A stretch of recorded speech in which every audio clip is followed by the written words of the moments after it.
오늘 우리는 이신층이가 주는 그 축복에 대해서 말씀을 같이 나누려고 합니다. 이신층이가 얼마나 중요하냐? 루터가 그 1500년 동안 지속되었던 그 카톨릭의 잘못된 그 교리들을 뒤집어 엎고, 구원은 그렇게 하나님과 인간이 합력해서 이루는 것이 아니라 오직 예수 그리스도께서 이루어 놓으신 구원을 우리가 믿기만 하면 받는다는 그 동기부여를 받고 종교개혁을 일으키는 원천이 되었던 진리가 바로 이신층이의 진리입니다. 여러분, 이 이신층이의 진리가 이렇게 엄청난 위력을 가지고 있습니다. 그러나 만일 우리가 이신층이의 진리를 잘 모른다면 그 놀라운 축복과 위력이 우리 속에서 작동하지 않습니다. 그러면 그것이 얼마나 좋은 것인지 알 수 없겠지요. 하지만 이신층이의 진리가 엄청난 축복을 우리에게 실체적으로 가져다 준다는 것을 경험하고 날마다의 삶 속에서 누리게 된다면 우리 역시 루터가 경험했던 그 종교개혁의 동기가 우리 안에서도 꿈틀꿈틀 살아서 움직이는 놀라운 역사의 원천이 될 줄로 믿습니다. 오늘 우리는 로마서 본론의 세 번째 단락을 시작합니다. 첫 번째 단락은 뭐였죠? 구원의 필요성에 대한 말씀이었고, 두 번째 단락은 구원의 방법에 대한 말씀이었고, 오늘 이제 5장부터 8장까지는 구원의 확실성, 구원의 영원성에 대해서 우리가 공부를 시작하는 시간입니다. 여러분, 오늘 본문 1절, 2절에 보면 하나님께서 이신층이의 진리를 아는 사람들에게 주시는 세 가지 축복을 말씀합니다. 우리 첫 번째 축복이 뭔지 1절을 다 같이 읽어볼까요? 시작. 그러므로 우리가 믿음으로 의롭다 하심을 받았으니 우리 주 예수 그리스도로 말미암아 하나님과 화평을 누리자. 자, 여러분, 첫 번째 축복이 뭐냐면 하나님과 화평을 누리는 것입니다. 이 다음에 우리는 다 세상을 떠나게 될 겁니다. 그리고 하나님의 심판대 앞에 다 같이 서게 될 겁니다. 그때 어떤 사람은 지옥으로, 어떤 사람은 천국으로 하나님이 보내게 될 건데, 그 천국과 지옥을 결정하는 핵심이 바로 이겁니다. 과연 하나님 아버지와 화평 관계가 회복이 됐냐? 하나님과 화평을 누리라는 저 말씀은 우리가 화평하지 못한 때가 있었다, 그런 의미고, 지금도 지구촌에 살고 있는 모든 인류가 이 화평을 중심으로 나누는 겁니다. 어떤 사람들은 하나님과 화평을 아직도 회복이 안 돼서 지옥에 가는 것이고, 어떤 사람은 예수 그리스도를 믿고 그 화평이 이루어져서 천국에 들어가는 것입니다. 그러므로 이 화평이라는 것은 정말 우리 영혼의, 우리 생사화복을 결정하는 중요한 의미가 되는 거예요. 하나님과 화평을 이루기만 했다면 사실 겁이 없어요. 담대한 능력으로 이 땅 위에서 살아갈 수 있습니다. 두 번째 축복에서 그거를 말씀을 드릴 거예요. 왜 이 땅 위에서 하나님의 능력 가운데 살아갈 수 있는지를 말입니다. 여러분, 이 화평은 왜 깨진 거예요? 원래 하나님께서 에덴 동산에서 아담과 하와를 창조하신 다음에 아담과 하와 하나님 사이에는 평화가, 화평이 계속되었죠. 그러나 그들이 먹지 말라는 선악과를 따먹는 순간 그들은 화평 밖으로 밀려나게 됐습니다. 그때부터 인류는 하나님과의 화평이 아니라 하나님과 불화하게 되었고 하나님과 원수 상태를 유지하게 되었던 겁니다. 여러분, 이사야 59장 2절 말씀에 보면 거기 뭐가 화평을 깨뜨렸는지를 잘 설명하는데 같이 읽어볼까요? 시작. 오직 너희 죄악이 너희와 너희 하나님 사이를 갈라놓았고 너희 죄가 그의 얼굴을 가리어서 너희에게서 듣지 않으시게 함이니라. 뭐가 하나님과 우리 사이의 화평을 깼다고요? 우리의 죄악이. 그러나 그 죄악의 문제를 누가 해결하셨다는 겁니까? 바로 예수 그리스도께서. 우리 고린도 후서 5장 17절로 19절을 같이 읽어보겠습니다. 시작. 그런즉 누구든지 그리스도 안에 있으면 새로운 피조물이라. 이전 것은 지나갔으니 보라 새 것이 되었도다. 모든 것이 하나님께로 났으며 그가 그리스도로 말미암아 우리를 자기와 화목하게 하시고 또 우리에게 화목하게 하는 직분을 주셨으니 곧 하나님께서 그리스도 안에 계시사 세상을 자기와 화목하게 하시며 그들의 죄를 그들에게 돌리지 아니하시고 화목하게 하는 말씀을 우리에게 부탁하셨느니라. 아멘. 여러분, 두 사람이 싸웠어요. 이 사람이 잘못했어요. A가 잘못했어요. B가 잘했어요. 그러면 사과를 누가 해야 됩니까? 잘못한 사람이 해야죠. 그렇지 않습니까? 잘못한 사람이 내가 잘못했습니다, 이렇게 사과를 해야죠. 그런데 하나님과 우리 사이에 화목이 깨졌는데 잘못한 우리들이 먼저 사과를 하는 게 아니라 성경 말씀에 보니까 잘못한 것 하나도 없는 하나님께서 그 화목을 시도하시고 독생자 예수 그리스도를 화목제물로 삼으셔서 그 화목을 시도하는 모습을 우리한테 보여주고 있습니다. 할렐루야. 너무 엄청난 일이 벌어진 거예요. 잘못한 우리들은 가만히 있는데 하나님의 사랑 때문에, 우리를 향하신 그 사랑 때문에 독생자를 화목제물로 삼으셔서 그 독생자 예수 그리스도를 믿는 모든 사람들에게 하나님과 화평을 누릴 수 있는 복을 하나님이 주셨다라는 겁니다. 할렐루야. 여러분, 이 축복의 주인공들이 되시기를 간절히 바랍니다. 화목점을 되시는 예수 그리스도를 나의 주님과 나의 왕으로 영접하게 될 때 이 축복을 우리가 받게 되는 겁니다. 내가 그 축복을 받았는지 받지 않았는지 아는 방법들이 여러 가지가 있어요. 하나님과 나 사이에 예수를 믿어 화목하게 이 화평을 누리게 되는 사람은 다른 사람들하고도 어떻게 지낼까요? 다른 사람들하고도 화목하게 지냅니다. 원수가 없어요. 꽁하는 게 없어요. 자기 마음속에 이렇게 낚싯바늘 같은 게 절대 그런 걸 남겨두지 않습니다. 왜냐하면 하나님과 화평이 이루어졌기 때문에. 여러분, 놀라운 은혜가 임합니다. 또 누가 이렇게 가서 싸우는 걸 보면 어떻게 하겠어요? 이쪽에서 막 들쑤시고 여기다가 이 말 해주고 해서 싸움을 막 붙일까요? 싸움 구경 재밌잖아요, 그죠? 그렇게 할까요? 예, 하나님과 화평이 이루어지지 않은 사람은 그렇게 합니다. 싸움을 막 붙여요, 이렇게. 그러나 하나님과 정말 화평이 이루어진 사람은 마태복음 8복에 뭐라고 말씀했어요? 화평케 하는 자는 복이 있나니. 평화의 메신저가 되는 겁니다. 싸움 못하게 말립니다. 서로 화해하고 용서하라고, 서로 사랑하라고 이렇게 권면을 하게 되겠지요. 또 하나님과 화평이 이루어진 사람들은 이 모든 피조세계와도 화평을 누립니다. 여러분, 자연을 보호하고 하나님이 창조하신 피조물을 아끼고 끔찍히 사랑합니다. 그런 마음을 갖게 되어 있죠. 뿐만 아니라 하나님과 화평이 이루어진 사람들은 자기 자신과도 평화롭게 지냅니다. 여러분, 우리나라가 정말 그 부끄러운 수치가 스스로 목숨을 끊는 그 비율이 세계 1, 2위를 다퉈요. 너무 안타깝습니다. 왜 그렇습니까? 하나님하고 화평이 안 되니까 자기하고도 화평이 안 되는 거예요. 자기가 자기 마음에 들지 않는 것입니다. 여러분, 이 하나님과 화평케 되고 하나님 안에서 화평을 누리는 이거는 선택사항이 아니에요. 인류라면 반드시 하나님과 화평케 되어야 될 줄로 믿습니다. 그 비결은 누구를 믿는 거예요?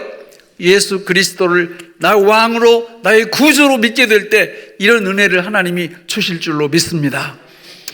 그러나 하나님과 화평케 되었다라는 정말 두 번째 증거가 뭐냐면 오늘 이 신층이의 두 번째 축복이에요. 우리 2절을 같이 한번 읽어보겠습니다. 시작. 또한 그로 말미암아 우리가 믿음으로 서 있는 이 은혜에 들어감을 얻었으며 하나님의 영광을 바라고 즐거워하느니라. 또한 그로 말미암아 우리가 믿음으로 서 있는 어디에 들어감을 얻었다고요? 은혜에 들어감을 얻었다라는 거예요. 여러분, 우리는 은혜라는 말을 참 많이 씁니다. 아니, 성경에서 엄청나게 사용해요. 300번 이상이 나와요. 은혜라는 말이 얼마나 중요하면 사도 바울께서도 이 성경을 쓸 때 항상 너희에게 은혜와 평강이 있기를 원하노라. 은혜가 빠지지 않습니다. 은혜를 모르면 우리가 기독교 신앙생활을 할 방법이 없어요. 은혜를 분명히 알아야 정말 내가 하나님 안에서 놀라운 이신층의 축복을 풍성하게 누릴 수 있게 되는 거고, 이 은혜 안에 들어감을 확신하고 그걸 누릴 때야 비로소 내가 하나님 아버지와 화목하고 하나님 아버지와 화평한 것이 진짜구나 라는 것을 알 수 있게 되는 겁니다. 그렇다면 은혜의 들어감을 얻는다는 게 구체적으로 무슨 뜻이냐? 그것은 하나님의 임재 속에 잠긴다, 그런 뜻이에요. 우리가 은혜라는 말 많이 쓰잖아요. 오늘도 말씀 듣다가 가슴이 와서 부딪히면 집에 가시면서 오늘 은혜 받았어. 또 우리 찬양하는 분들이 나와서 하나님 앞에 찬양 드릴 때 정말 은혜가 되네, 은혜 받았어, 이런 얘기. 또 누군가가 간증을 할 때 또 은혜 받았어, 이런 은혜라는 말을 많이 사용을 합니다. 그 얘기는 뭐냐면 우리 하나님의 임재 속에 내가 들어와 있어. 뭔가 하나님의 임재 속에서 내 마음을 따뜻하게, 내 마음을 뜨겁게 해주는 뭔가 있어, 이런 뜻이에요. 그거를 더 우리에게 이 피부에 와서 닿게 설명을 하면 하나님의 임재 속에 들어와 있다는 그 뜻은 바로 전능하신 하나님이 나와 함께 하심을 느낀다, 그런 뜻이에요. 여러분, 실제로 구약, 우리가 이 말씀도 앞에 화평 말씀처럼 은혜 아래 들어감을 입었다라는 것은 은혜 밖에 있다라는 걸 전제하는 말이잖아요. 원래 에덴 동산 안에서는 은혜 아래 있었잖아요. 그러나 선악과를 따먹으면서 은혜 밖으로 쫓겨난 겁니다. 그런데 하나님은 그 은혜를 다 거두지 않으셨어요. 그리고 구약의 성전, 구약의 성막을 통해서 그 은혜가 지금도 계속됨을 알려주셨는데, 세상말로 찔끔찔끔 주시는 은혜였어요. 성막을 보면은 이렇게 돼 있잖아요. 성소와 지성소가 있는데 성소와 지성소를 뭘로 막았어요? 휘장으로 막았습니다. 여러분, 이 전체 성전에서 하나님의 임재가 충만하고 하나님의 함께 하심을 충만하게 누리고 느낄 수 있는 장소가 어디예요? 지성소입니다. 지성소는 전능하신 하나님이 거기 거주하신다는 그 상징성 속에 거기 들어가면 하면 하나님이 주시는 넘치는 은혜를 누릴 수 있었거든요. 그런데 문제가 있어요. 아무나 못 들어가요. 언제든지 못 들어가요.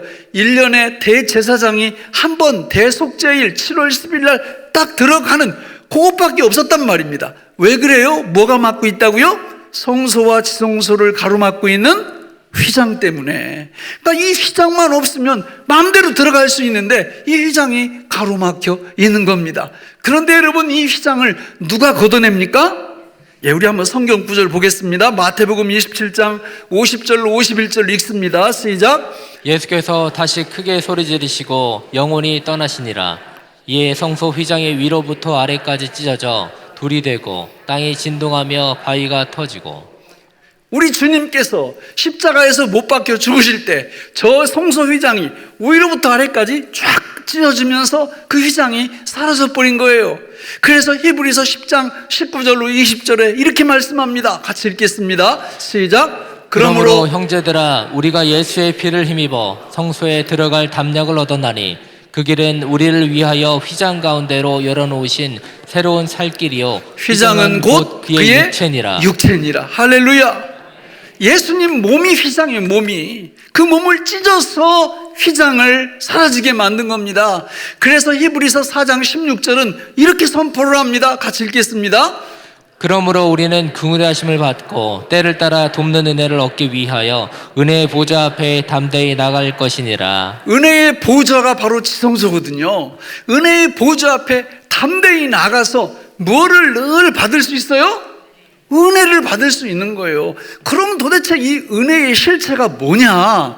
우리가 하나님 말씀 제자 훈련이나 이런 걸 통해서 배울 때 여러분, 은혜의 수단 3가지를 배웠죠? 첫째가 뭡니까? 말씀. 두 번째가 기도. 세 번째가 성례입니다. 성례, 세례와 성찬. 그런데 이 3가지가 사실은 하나예요. 여러분, 우리가 지금은 이 코로나 때문에 성찬식을 하지 못하지만 성찬식 할 때 그 핵심이 요한복음 6장에 근거한 핵심이 뭡니까? 떡을 뗄 때 이 떡이 누구를 상징하는 거예요? 예수님의 살을 상징하는 거고, 우리가 포도주 잔을 나눌 때 그 포도주 잔은 뭘 상징하는 거예요? 바로 예수님의 피를 상징하는 겁니다. 여러분, 말씀과 기도라고 그럴 때 말씀은 누구를 드러내는 거예요? 예수님을 드러내는 겁니다. 기도한다고 그럴 때 기도는 누구 이름으로 하는 거예요? 예수님 이름으로 하는 거예요. 따라서 여러분, 말씀과 기도와 성례가 이 은혜의 수단이라고 그럴 때 그걸 한마디로 얘기하면 뭘 먹는 게 은혜 속에 들어가는 걸까요? 예수님 먹는 거예요. 예수님 먹는 거. 여러분, 예수님 먹는 게 은혜 속에 들어가는 겁니다. 뭘 통해서 먹어요? 말씀과 기도와 성례를 통해서 먹는 거예요. 말씀과 기도를 통해서 누구를 먹는 거예요?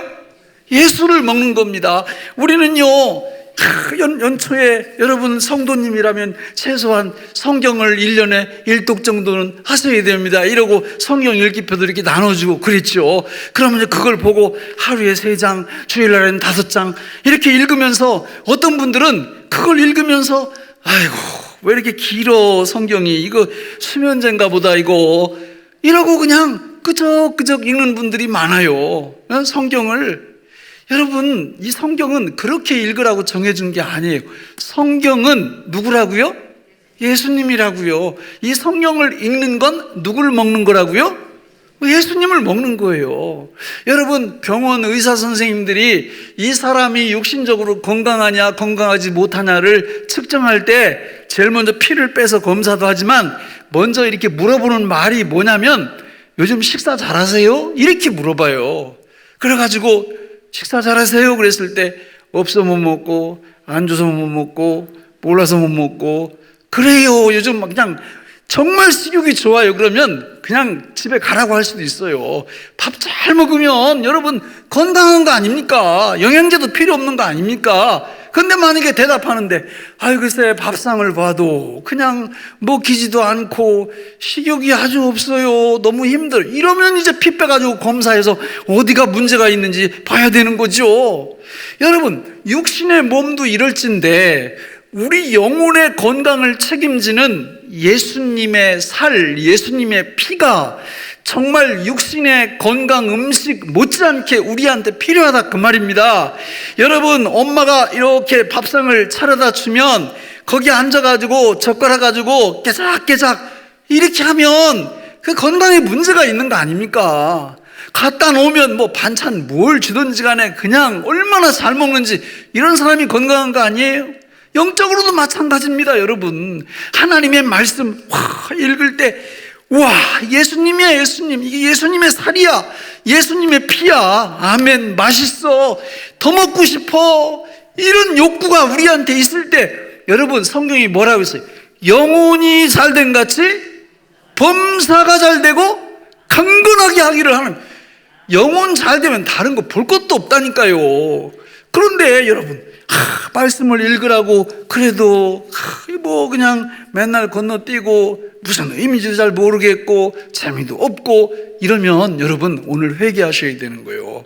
아니, 이게 예수님의 살과 피인데, 읽을 때 예수님의 살을 먹고 피를 마시는 건데 여기 지금 암송하라고 이렇게 이게 뭐 그냥 입이 닳도록 얘기를 해드리는데도 아이고 그냥 암송 난 너무 싫어, 힘들어, 멀미나, 이러면 안 된다는 거죠. 열심히 애우셔가지고 안 이어지면 보고 읽기라도 하면서 예수님의 뭐를 먹고 마시라고요? 살과 피를 먹고 마시라 그 말입니다. 기도도 마찬가지예요. 여러분, 기도가 그 예수님의 살과 피를 먹고 마시는 방법이에요. 아이고 목사님 3분 기도하면 기도할 게 없어요. 영적으로 영양실조 걸린 거예요. 기도를 하면 할수록 하나님의 은혜가 예수님의 살과 피를 먹는 이게 느껴져야. 그러니까 기도 시간이 맨날 부족해. 그러니까 따로 시간 정해놓고 하는 기도 시간 말고도 그냥 살면서도 쉬지 말고 하나님 앞에 계속 기도를 하는 거예요. 영적으로 식욕이 너무 충만하니까 예수를 계속 먹고 마시니까 이 사람은요, 뭐 전도 좀 열심히 하세요, 11조 드리, 이런 얘기 할 필요 없어요. 기쁨으로 감당하는 거예요. 기쁨으로. 은혜가 살아 움직이는 거예요. 예수 믿는 우리가 다른 거 다 못해도 됩니다. 안 해도 됩니다. 그러나 누구 먹고 마시는 거? 예수님. 예수 먹고 마시는 여기에 다 걸어버려야 돼요. 이것만 잘 되면, 영혼이 잘 되면 범사가 잘 되고 강건케 되거든요. 영혼이 잘못되면 뒤에 다 소용없어요. 그러니까 영혼이 잘 되는 방법은 우리 영혼의 양식인 예수님, 그분을 그 삶 속에서 말씀과 기도를 통하여 먹고 마시고 하는 여기에 집중할 때 하나님이 우리 인생을 대박나게 하실 줄 믿습니다. 여러분, 이 놀라운 은혜가 이신층이로부터 주어지는 두 번째 축복이고 하나님과 화평을 이룬 하나님의 백성들이 누리는 이 놀라운 축복인데 이걸 우리가 놓쳐서야 되겠습니까? 예수를 먹고 마시는 이 일이 지금까지 잘 안 됐던 분들은 오늘 이 시간 주님 앞에 회개하심으로 우리 하나님이신 예수 그리스도 그분을 먹고 마시는 일에 전문가가 되시기를 주님의 이름으로 축원합니다.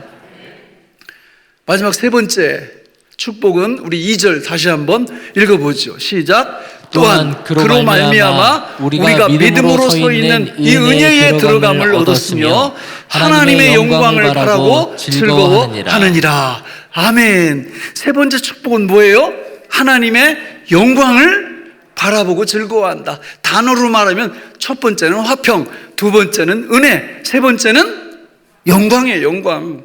여러분, 영광이라는 말이 성경에 여러 종류로 쓰여요. 근데 오늘 본문에서 쓰이는 이 영광은 어떤 뜻이냐면 예수님과 같이 되는 거예요. 예수님과 똑같이 되는 걸, 그걸 영광이라고 말하고 있어요. 그러면 앞에 화평, 은혜와 어떤 차이가 있냐? 화평, 은혜는 하나님이 이신층의 축복으로 주시는 과거와 현재에 누리는 축복이라면 영광은 이신층이가 주는 축복인데 현재부터 미래까지 누리는 축복입니다. 그러니까 이런 축복을 우리가 스스로 늘 이렇게 누리고 받게 되면, 아니 여러분, 이 사람이 그 삶이 안 바뀐다는 건 말이 안 돼요. 주님께서 우리한테 이렇게 명령하시고 이런 것들을 순종 안 한다는 게 말이 안 된다고. 그냥 복종이 아니에요. 순종이 돼요. 하고 싶어요. 성경 계속 읽고 싶고요. 복음 자꾸 전하고 싶고요. 충성하고 싶고요. 헌신하고 싶고요. 억지가 아니라고. 억지가 아니야. 그냥, 아니 쉽게 예를 들면 이런 거예요. 하나님이 한 1,000억 원 주시고, 야 이번 주일날 100만 원만 헌금할 수 있겠니? 이렇게 물어보시는 거 똑같아. 그러니까 1,000억을 받고 100만 원 헌금하는 게 쉬워요, 어려워요? 아, 누워서 떡 먹기지. 그런데 1,000억 원 고사하고 10원도 안 받았는데 100만 원 헌금하라 그러면, 아, 이 뚜껑 열리는 거죠. 아, 돈 있어야 헌금을 하지. 그러나 예수를 계속 먹고 마시면 1,000억이 뭐예요? 1,000억이 여러분 온 세상을 다 주신 건데, 창조주 되시는 예수 그리스도 그분을 우리한테 밥으로 주셨단 말입니다. 밥으로. 그 날마다 그분을 먹게 될 때 그 놀라운 권능이 우리 안에서 움직이기 그 생명이 우리 안에서 움직이기 시작하는 겁니다. 이런 복을 받으시기를 축원합니다. 여러분, 영광은 누구와 같아지는 거라고요? 우리 주님, 예수님과 같아지는 거예요. 우리 요한일서 3장 2절을 같이 읽어보겠습니다. 시작. 사랑하는 자들아, 우리가 지금은 하나님의 자녀라. 장래에 어떻게 될지는 아직 나타나지 아니하였으나 그가 나타나시면 우리가 그와 같은 줄을 아는 것은 그의 참모습 그대로 볼 것이기 때문이니. 자, 기가 막힌 말씀 아니에요? 사랑하는 자들, 우리가 지금은 하나님의 자녀라. 장래에 어떻게 될지는 아직 나타나지 아니하였으나 그가, 예수님이 재림에 오시면 우리가 누구와 같아질 줄 안다고요? 예수님과 같아진다는 거예요. 그럼 예수님과 뭐가 같아진다는 거냐? 빌립보서 3장 21절에 정확히 나오는데 같이 읽겠습니다. 시작. 그는 만물을 자기에게 복종하게 하실 수 있는 자의 역사로 우리의 낮은 몸을 자기 영광의 몸의 형체와 같이 변하게 하시리라. 할렐루야. 우리 주님의 몸이 어떤 몸이에요? 여러분, 부활하셨을 때 잠시 우리한테 보여주셨잖아요. 질병에 상관없는 몸, 죽음과 상관없는 몸, 코로나 바이러스와 상관없는 몸, 늙고 병들고 이런 몸하고 상관없는 몸, 3차원의 세계를 넘어서서 4차원에 속하는 시간과 공간의 제약을 받지 않는 그런 신령한 몸, 우리가 지금 입고 있는 이 몸은 낮은 몸이라고. 낮은 몸.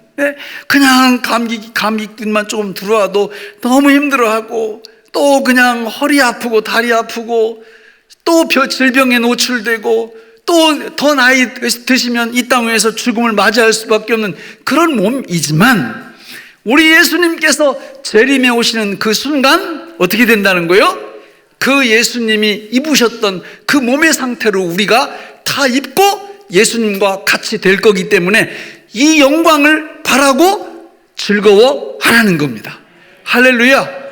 아무나 그 영광을 바라고 즐거워하지 못해요. 누구만 가능할까요? 하나님과 화평을 이루고 은혜를, 예수님을 늘 먹고 마시는 사람만 이 영광이 진짜 실체가 돼요. 그래서 생각만 하면 너무 즐거운 거예요. 예수님처럼 될 생각에 가슴이 뛰는 겁니다. 이런 축복을 받으시기 바랍니다. 여러분, 우리가 제자훈련 시간이나 말씀 배울 때 구원의 단계를 9단계로 우리가 나눠서 이렇게 배운 적이 있죠. 그죠? 소명, 중생, 회심, 신앙, 저기 나오죠. 칭의, 수양, 성화, 견인. 그리고 9번째가 뭐예요? 영화예요, 영화. 저 영화가 영광입니다, 영광. 우리의 구원의 종착역은 영광이고요. 저 영광, 하나님이 우리를 창조하실 때 그분이 갖고 계셨던 모든 영광을 내 백성에게, 내 자녀들에게 나눠주겠다 그래서 나눠주는 그 순간 인간 창조의 목적이 그때 달성이 되는 거예요.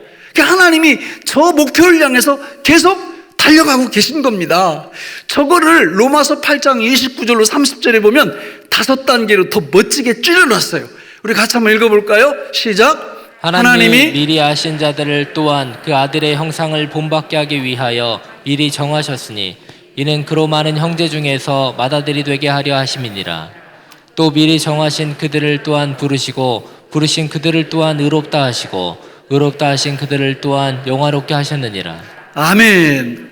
어떤 신학자는 저거를 5개의 골든 체인이라고 이렇게 이름을 붙였어요. 5개가 뭐예요? 아시고, 정하시고, 부르시고, 의롭다 하시고, 마지막 5째, 영화롭게, 영광스럽게 우리를 하셨다 그랬는데, 저 시제를 보세요, 시제를. 영화는 미래에 속해 있는 거거든요. 그런데 시제를 무슨 시제 썼어요? 과거 시제를 썼어요. 성경에 저런 표현들이 꽤 나와요. 저런 표현은 무슨 뜻이냐면 미래에 이루어질 거지만 하나님과 화평이 이루어져 있고 날마다 예수를 먹는 사람들에게는 100% 분명하고 확정적이기 때문에 미래 시제지만 과거로 써버리는 겁니다. 분명하다 그 말이에요. 여러분, 우리가 이런 영광을 바라고 즐거워하면서 이 땅 위에서 살아가니 세상에 경제가 어쩌네 이런 거 별로 영향 못 끼쳐요. 이신층의 축복을 진짜 누리기 시작하면. 성경에 보면요, 저 이신층의 축복을 진짜 경험했던 사람들이 나옵니다. 첫 번째 케이스가 누구냐면 마태복음 17장에 나오는데 베드로와 야고보와 요한이에요. 그 1절만 띄워볼래요? 시작. 엿새 후에 예수께서 베드로와 야고보와 그 형제 요한을 데리시고 따로 높은 산에 올라가셨더니 그들 앞에서 변형되사 그 얼굴이 해같이 빛나며 옷이 빛과 같이 휘어졌더라. 예수님하고 같이 높은 산에 올라갔는데 예수님이 그 앞에서 확 변해버렸어요. 그 얼굴이 뭐같이 빛나요? 해같이 빛나. 옷이 빛과 같이 휘어져 버리니까 베드로가 정신이 나갔어요. 그래가지고 헛소리를 합니다. 뭐라고 헛소리예요? 우리 여기다가 초막 셋을 짓고 내려가지 말고 예수님하고 모세하고 엘리야하고 우리 영원히 여기서 삽시다. 이렇게 헛소리를 합니다. 그런데 저기 주인공이 누구예요? 예수님. 예수님이 정말 세상에서 본 적이 없는 그런 모습으로 딱 바뀌니까 베드로가 너무 좋아가지고 그런 얘기를 하는 겁니다. 그런데 그 변화된 예수님의 그 모습이 장차 누가 입을 모습이라는 거예요? 우리가 그 모습을 입을 거예요. 여러분, 생각만 해도 가슴 뛰지 않아요? 생각만 해도. 시한부 인생 앞으로 3년밖에 못 삽니다. 그런데 내가 한 30년 더 살게 해줄게. 이렇게 했는데 진짜 30년을 더 살게 되면 아마 재산 반은 떼서 줄 거래요, 그 사람한테. 그렇지 않아요? 아니, 나 한 3년밖에 못 사는데 어떤 사람이 와서 내 말 듣고 내 치료 이렇게 잘 따르면 한 30년 더 살 수 있는데 재산 반 내놓을게요? 이렇게 물어보면 안 줄 사람이 어디 있어요? 다 주지.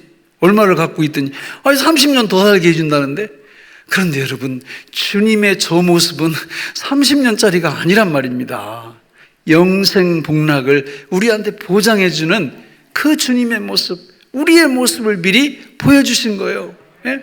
두 번째로 스데반 집사님도 영광을 봤어요. 하나님의 영광을. 우리 찾아보겠습니다. 사도행전 7장 54절 이하 같이 읽어볼까요? 그들이 이 말을 듣고 마음에 찔려 그를 향하여 이를 갈거늘 스데반이 성령 충만하여 하늘을 우러러 주목하여 하나님의 영광과 및 예수께서 하나님 우편에 서신 것을 보고. 여러분 55절 스데반이 성령 충만하여 하늘을 우러러 주목하여 뭘 봤다고요? 하나님의 영광과 예수께서 하나님 우편에 서신 것을 보고. 지금 저 상황이 복음 전하다가 잡혀가지고 돌 맞아 죽어가는 상황이란 말입니다. 그런데 스데반 집사님이 하늘을 딱 보니까 하나님의 영광이 보이고 그 영광의 주인공이신 예수 그리스도가 딱 보면서 뭐라고 말씀해요? 그 다음 하나님, 나 돌 던지는 저 인간들 3대째 빌어먹게 하시고 3대째 쫄딱 망하게 하시고 이렇게 기도합니까? 그게 아니에요. 하나님, 저 돌 던지는 저분들 몰라서 저러니까 저들의 죄를 용서해 주시기 바랍니다. 와, 이거 아무나 못하는 거예요. 뭐 본 사람만 이렇게 할 수 있어요? 하나님의 영광, 하나님의 영광. 지금도 마찬가지예요. 지금도 어떤 분들 보면은 상상할 수 없는 일들을 해요. 근데 가만히 보면 저분이 왜 저러지? 알고 보면 하나님이 그 영광을 조금 보여주신 거예요. 이 놀라운 축복이 임하는 겁니다. 여러분, 이런 걸 사모하시고 이런 걸로 꼭 기도하셔야 됩니다. 세 번째 인물은 사도 바울이에요. 사도 바울도 하나님의 영광을 경험했고 봤습니다. 고린도후서 12장 1절 이하에 보면 같이 읽어볼까요? 시작. 무익하나마 내가 부득불 자랑하노니 주의 환상과 계시를 말하리라. 내가 그리스도 안에 있는 한 사람을 아노니 그는 14년 전에 셋째 하늘에 이끌려간 자라. 그가 몸 안에 있었는지 몸 밖에 있었는지 나는 모르거니와 하나님은 아시느니라. 왜 그 다음에는 안 띄워요? 내가 이런 사람을 아노니 그가 몸 안에 있었는지 몸 밖에 있었는지 나는 모르거니와 하나님은 아시느니라. 거기까지만. 뭔 얘기인지 아시겠죠? 사도 바울이 영광을 딱 본 거예요. 그 보고 나서 내가 몸 안에 있었는지 몸 밖에 있었는지 무슨 말이 들리는데 진짜 그 말이 얼마나 황홀하고 아름다운지. 이신칭의의 진리를 진짜 아는 분들은 하나님과 화평을 누립니다. 예수를 날마다 먹고 마십니다. 다가올 그 영광에 대해서 늘 바라보고 즐거워하고 때로는 하나님이 보여주시는 그 영광을 경험하고 체험합니다. 말씀을 맺겠습니다. 여러분, 이신칭의는 그 가톨릭의 1500년 동안 그 찌들고 그 견고하던 성벽 같은 그 세력들을 무너뜨리는데 결정적인 역할을 루터에게 했습니다. 그런데 그 루터에게만 이신칭의의 이 진리와 능력이 임하는 걸까요? 절대 그렇잖아요. 이 진리를 깨닫고 날마다 우리가 누구를 먹으면? 예수를 먹으면. 그러니까 이거 제일 중요한 게 우리한테는 예수 먹는 거, 예수 먹는 거. 말씀 읽으면서 이게 숙제다, 과제다 이러면 이거는 이제 복음을 모르는 분이고, 말씀 읽으면서 내가 지금 누구 먹고 있다? 예수를 먹고 있다. 기도하면서 내가 누구 먹고 있다? 예수를 먹고 있다. 이렇게 여러분 그 진리를 적용을 해보세요. 말씀 읽는 게 너무 좋아. 기도하는 게 너무 좋아요. 짐이 아니에요. 부담이 아니에요. 하고 싶어요. 읽고 싶어요. 암송하고 싶어요. 묵상하고 싶어요. 기도하고 싶어요. 부르짖고 싶어요. 이 은혜의 현장 속에 나와서 선포되는 말씀을 통하여 예수를 먹고 싶어져요.